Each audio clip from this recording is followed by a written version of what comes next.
What's up, folks? I'm here at Amiga 40 at VCF West, and it is just an amazing, amazing event. I can't believe what we're about to see. I mean, look at this behind me. This is a recreation of the Amiga CES booth, man. Let's go check it out.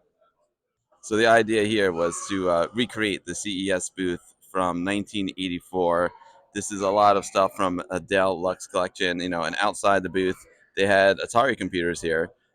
Jay Miner and his team did a lot of work on the Atari 8-bits, but what Amiga was really selling were these joysticks right here, the Powerstick. So I had them hooked up to Ataris, and they were also selling the Joyboard. And it's just so cool to see these set up here. They even had the Amiga Power Play arcade, which I've never seen before. They're custom games that were used to demo the Powerstick and Joyboard. Here's Chris Collins, one of the main organizers of Amiga 40. The tale of Amiga 30th, we knew we couldn't beat such a special event. And this time around, we just really wanted to focus on the beginning, the middle, and the end of the Amiga. Well, there's no end, right? But we wanted to start the story, kind of like the Carousel of Progress at Disney, and start from kind of where it began. So, in fact, it probably started, part of the story starts to your right, even before the CES exhibit, with Sinistar, where three of the Amiga core Amiga engineers worked together on this product. So that's why it's here. In 1984, January, Amiga attended the Winter CES. What Amiga did at the time is kind of had this facade, this business look about selling joysticks and Atari 8-bit console games, and they used that to kind of help prime their sales channels.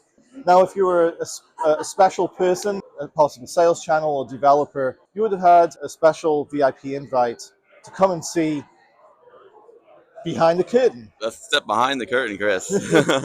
So, Ooh, here we go. yeah.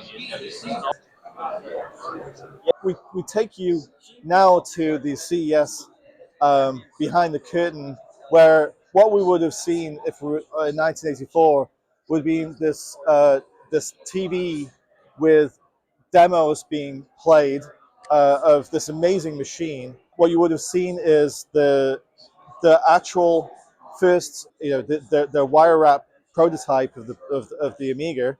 So this is Lorraine. This is the main system board with the 68,000, and these are the three custom chips. Hey, Dale. Yeah, amazing work. This is really, really special. Like I said, it's an honor to be here and a privilege, and it's really a step back in time. I can't, the amount of detail I was showing folks, these are pictures from the CES show, and the amount of detail that you put into this exhibit, like getting all the angles of all the equipment right, it's just stunning. Amazing work. This is a CES show in 1984. That's Bruce Arwick, Bob Pariseau, and we're trying to kind of get that all assembled correctly. That's the front of the booth that you just saw, and this is kind of the side of the booth, which we didn't put the aisleway in for this thing. And this shouldn't be here. So it's just the stage. That's not here, and it would be a terminal. Actually, a terminal more like that guy there. What is that over there? A VT, it's a televideo ASCII terminal. This guy down here. And what does it do, Dale? What did you guys use it for? It talked to the stage, and then through the stage we talked to the prototype, and then we downloaded the demos via SRECs, which are Motorola format, and then we would start them from a particular location. They would display stuff on the screen. It would run the demos. And this here is a hardware debug station with our custom-made.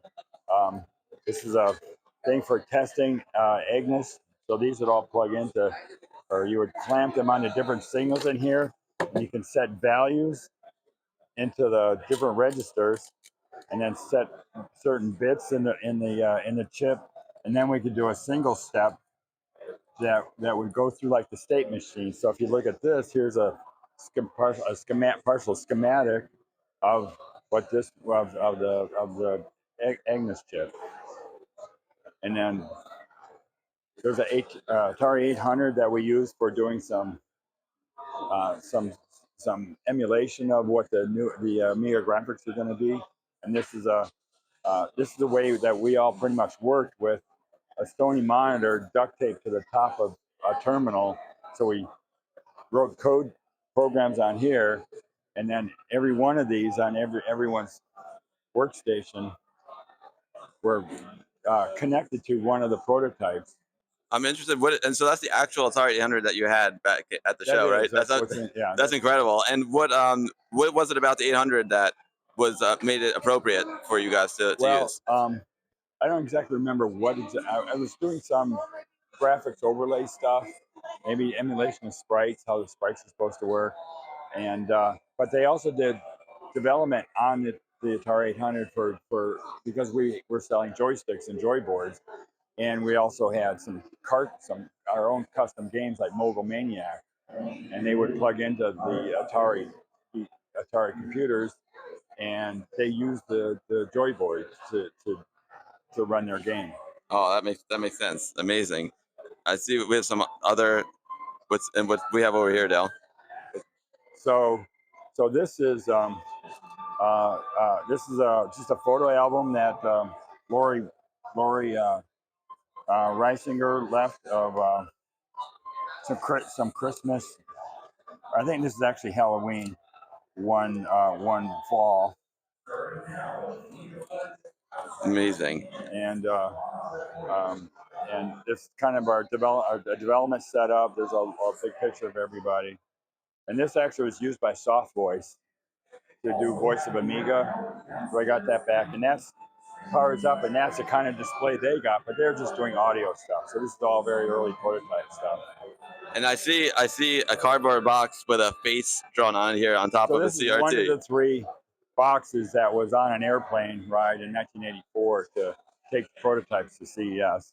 That was that is a legendary story right there. So that's one of the actual boxes you guys bought plane seats, right? right, yeah. That's it. You bought actual tickets and plane seats. Actually bought tickets for plane seats. And that's the actual box. And what was inside that box? Probably, I think it says Lorraine on it, and probably one of the smaller chip stacks, either Porsche or Daphne. And then this is one of the TVs that I'm gonna hook something up to. It works great. I had some work done on it, but you'll even going from an Amiga computer, you can still read the text on the display. That's incredible, and it's incredible that you've kept these all these years. These important pieces of history. These were great. Well, I used this as my main TV for a long time, from around 84 on, because we didn't need them anymore after 84 because it's now Commodore's booth. These were Amiga for the Amiga booth, and so they were not useful anymore. Oh wow, incredible! Does this box have significance down here as well? So this is a actual Sage box, Sage service manual for like the Sage 4 that's over there, and it boots still. I need to reinstall Idris on it, but it boots to the UCSDP system right now. That still works. That's incredible. Still works. That's amazing. I had to replace the power supply on it. Oh, there you go. Yeah. And what do we have? And last but not least, this is one of the Amiga. We had an Amiga wake when Commodore shut down Los Gatos, so we had a wake for our Commodore Amiga facility in Los Gatos, and this is the commemorative T-shirt.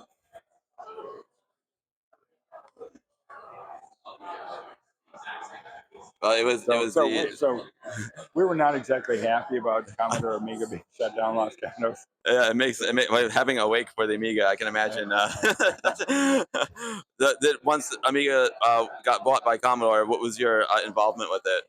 Oh, I continued working on the graphic software. And there is a video around documenting the people at Amiga Wake, at the Amiga Wake in Los Gatos, with Jay Miner giving a a soliloquy. Well, as Bill Hurd says, what's dead can never die, right? Like the Right. Amiga, you might have had to wait for the Amiga, but it's certainly not dead. Yeah, It's right. alive and well here. See, Amiga forever. Amiga forever, exactly. And we got some jackets up here. I know these are. I see the bowling ball jacket. I know some of the original dev team had these jackets, right? Especially Yeah, these are. Gail Wellington had a silver one when I went to visit her house. Like this one. There it is. Yep. Yeah, so this is my silver one. These were more insulated, and so us being in California, though, the less insulated ones were more after. Also, the black shows up the rest of the colors better. But I need to probably put this up on here. And the jackets were for the folks on the original dev team. Well, they were. Well, we actually sold them. I actually sold them after they shut down Los Gatos. I was able to still continue selling them and actually keep making them for a while. This is the legendary Joe Pillow. He wasn't out on display when I ran into Dale while shooting this video, but as Dale says, on a flight from New Orleans to San Jose in February 1984, he and RJ Michael created Joe Pillow simply to keep a seat free for additional space, using a backpack, a jacket, and this pillow with a face painted on it. Joe Pillow even has his signature on the inside of the Amiga 1000 case, along with the other members of the original Amiga team. Dale, this exhibit is absolutely wonderful. Thank you, so much for sharing with us. Oh, we have some more. We have some more here. There's a huge effort by a lot of people to put this exhibit together. I mean, this is an empty space, and you guys literally built a booth. You guys built like a small city in here. With like 3 into extra rooms. It's crazy. Congratulations, and thank you for sharing this with us. The Amiga You're community welcome. is so grateful. Thank you so much, Dale. Bye-bye. Bye-bye. I didn't make it to this item with Dale, but it's a prototype Amiga 1000 that was used to help figure out heat distribution and cooling. Thanks for watching, everyone, and stay tuned to this Amiga Bill YouTube channel for more videos from Amiga 40 in Mountain View, California at the Computer History Museum, including Dale Luck showing some of the original demos they made for the CES show back in 1984. Thanks for watching.